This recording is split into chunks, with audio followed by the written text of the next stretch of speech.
सबसे पहले आप सभी को बहुत बहुत नमस्कार। और आपका आज तुलसी पूजन दिवस, जिसे हम हिंदू सभ्यता में अपना बड़ा अपने आप में एक संस्कृति से जुड़ा हुआ उपलक्ष्य मानते हैं, उसकी भी हार्दिक शुभकामनाएं। जैसा कि आपने अभी पूछा कि एचटेट के बारे में क्या बोर्ड की नीति है, मैं आपको बताना चाहूँगा कि जैसे कि हाई कोर्ट के भी डायरेक्शंस पहले से मिली हुई हैं कि हर साल हरियाणा शिक्षा विभाग, स्कूल शिक्षा विभाग एचटेट का एग्ज़ाम जो कंडक्ट करवाएंगे और उसके लिए हरियाणा विद्यालय शिक्षा बोर्ड को अधिकृत किया गया है। तो एचटेट 2025 एचटेट 2024 के कारण कुछ लेट होने की संभावना थी, जिसकी प्रक्रिया पहले से ही चली हुई थी। और इसके बारे में जो जनवरी की तिथि पहले मैं एक दो बार बता चुका हूँ, संभावित तिथि जो 17-18 जनवरी अब भी संभावित ही हम कह सकते हैं, क्योंकि हमें ऊपर से हिंट मिला है शिक्षा निदेशालय से कि आप संभावित तिथि को ध्यान में रखते हुए जो परीक्षा फार्म लेना है या अन्य जो प्रक्रियाएं हैं उनको आप अपना शुरू कर सकते हैं। और जैसे ही संभावित तिथि को फाइनल कर दिया जाएगा उसके बाद उसको हम फाइनल कर देंगे।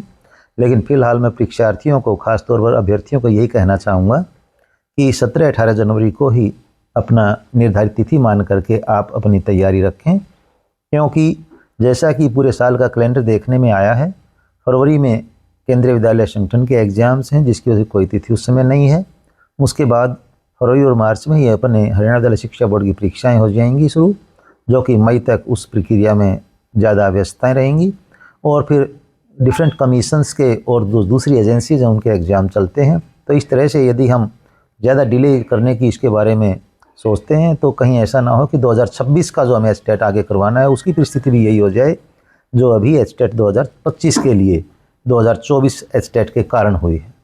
तो इस कारण से ये निर्णय लिया गया है। तो बात करें तो 18 जनवरी को एसएससी की और एचपीएससी की परीक्षाएं हैं, तो कहीं ना कहीं विद्यार्थियों को किस तरह से देख रहे हैं, इन्होंने एचटेट भी देना है तो सेम परीक्षा वहाँ भी नहीं होगी। यदि ऐसी कोई किसी प्रकार की क्लैश की संभावना होगी तो उसके बारे में भी बाकायदा निर्णय लिया जाएगा और अभ्यर्थियों की और परीक्षार्थियों की सुविधा का पूरा ध्यान इसमें रखा जाएगा। क्या कब से आवेदन की शेड्यूल क्या है?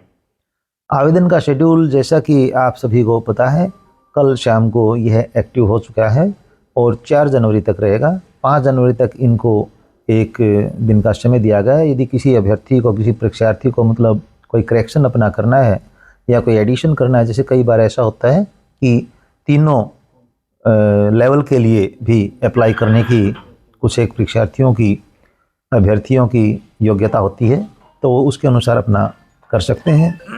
इसके बाद आगे की क्रिया चलेगी। ये समय सीमा कम नहीं दी गई है सब पहले से? समय सीमा कम देने का कारण जैसा अभी आपकी तरफ से क्वेश्चन आया है कि 18 को संभावित एचपीएससी की परीक्षा है, तो परीक्षाओं का काफ़ी प्रेशर ऊपर से है। जैसा मैंने बताया कि फरवरी मार्च में सेकेंडरी सीनियर सेकेंडरी क्लासेस की परीक्षाएं होंगी, साथ में डीएलएड की परीक्षाएं होंगी।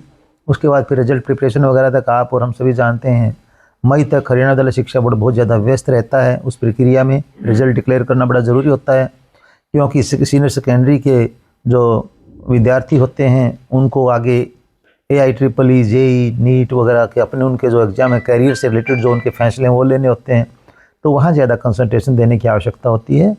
यदि अभी हम ऐसा ना करेंगे तो फिर यह समय काफ़ी आगे, यानी लगभग सितंबर अक्टूबर के पास जाने की संभावना है। और वहाँ भी हो सकता है किसी दूसरी एजेंसी का, परीक्षा एजेंसी का ऐसा क्लैश हो जाए कि संभावना वही बन जाए जैसे कि 2024 एचटेट के लिए 2025 में बनी है। ये शेड्यूल जो जारी किया गया है 17-18 तारीख का संभावित है, उसके मुताबिक जारी किया। अगर वो तिथि बढ़ती है तो क्या आवेदन की तिथियां भी बढ़ेंगी?